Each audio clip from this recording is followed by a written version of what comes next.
Hello दोस्तों, welcome to my YouTube channel Maa associate YouTube channel में एक बार फिर से आपका स्वागत है।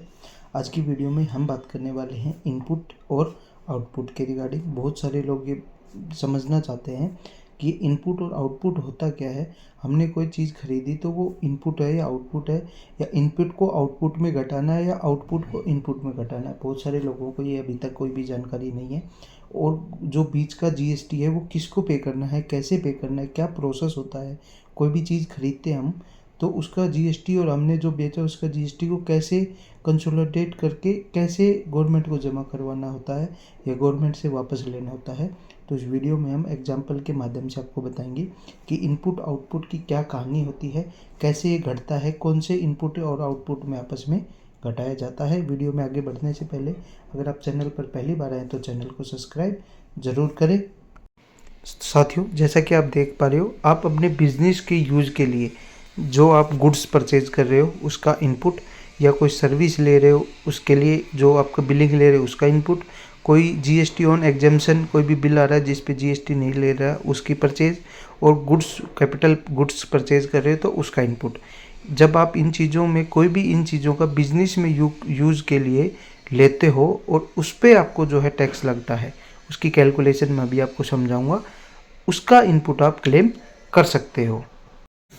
जैसा कि आपको एग्जाम्पल के माध्यम से समझाता हूँ, अगर आप कोई चीज़ परचेज करते हो या कोई सर्विस लेते हो, अगर आप खरीदना और सर्विस लेते हो तो वो होता है जीएसटी इनपुट। आपको एग्जाम्पल के माध्यम से समझाता हूँ।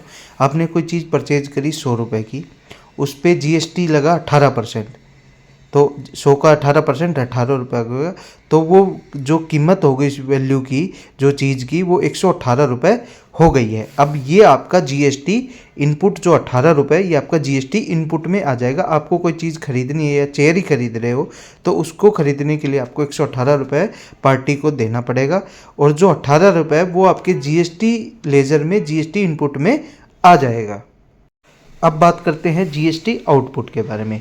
जब आप कोई चीज़ सेल करते हो या कोई सर्विस देते हो सामने वाली पार्टी को, इस समय बात कर रहे हैं बेचने की, तो अगर आपने वही चेयर जो खरीदी थी वो 100 में खरीद कर आपने 150 रुपये में बेची, तो 150 रुपये का जो 18% जो जीएसटी होता है वो 27 रुपये होता है।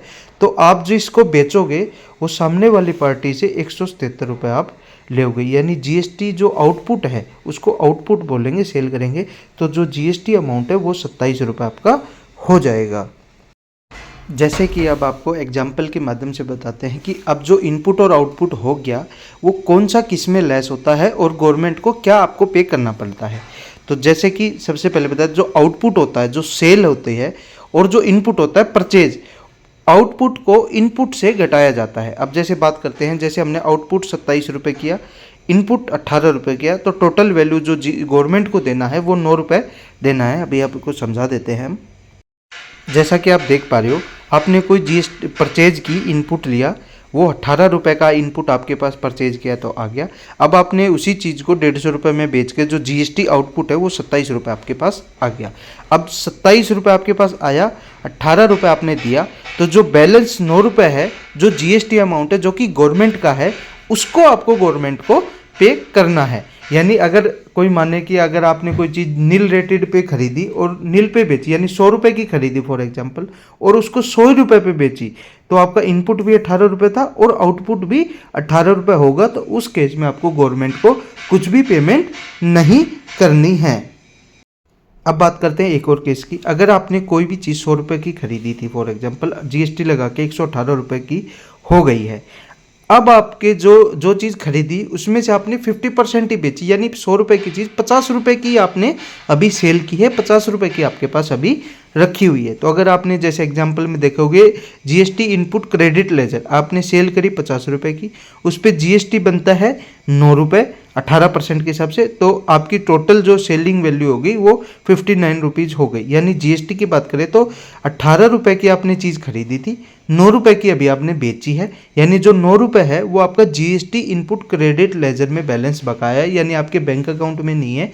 वो जो जीएसटी लेजर है इनपुट क्रेडिट का, उसमें जो है आपका पैसा सेफली रखा गया है। जब नेक्स्ट मंथ आप ₹100 की ₹50 की जो बैलेंस और बेचोगे तो फिर वो उससे वो एडजस्ट कर दिया जाएगा, यानी ये पैसा आपके बैंक अकाउंट में नहीं है, अभी जीएसटी इनपुट क्रेडिट लेजर के में है। तो दोस्तों और साथियों, ये थी छोटी सी जानकारी कि कोई चीज़ आप खरीदते हो तो उसका इनपुट आपको मिलता है, फिर आप सेल करते हो, यानी कोई चीज़ 100 की खरीदी तो उसको आप प्लस में ही सेल करोगे, ना कि माइनस में। तो प्लस में सेल करोगे तो उसका जो जीएसटी होता है उसको आपको जो बैलेंस अमाउंट है वो गवर्नमेंट को पे करना पड़ता है, यानी जितने की आपने खरीदी और जितने की बेची, जो जीएसटी बैलेंस बचता है उसकी अमाउंट को आपको जीएसटी की रिटर्न में फाइल करना होता है। GSTR-1 फाइल करनी होती है, उसमें सेल का पार्ट जाता है। GSTR-3 भी डायल करना होता है, जिसमें परचेज का पार्ट जाता है, और उसमें जो टैक्स बनता है उसकी कैलकुलेशन करके उसकी पेमेंट की जाती है।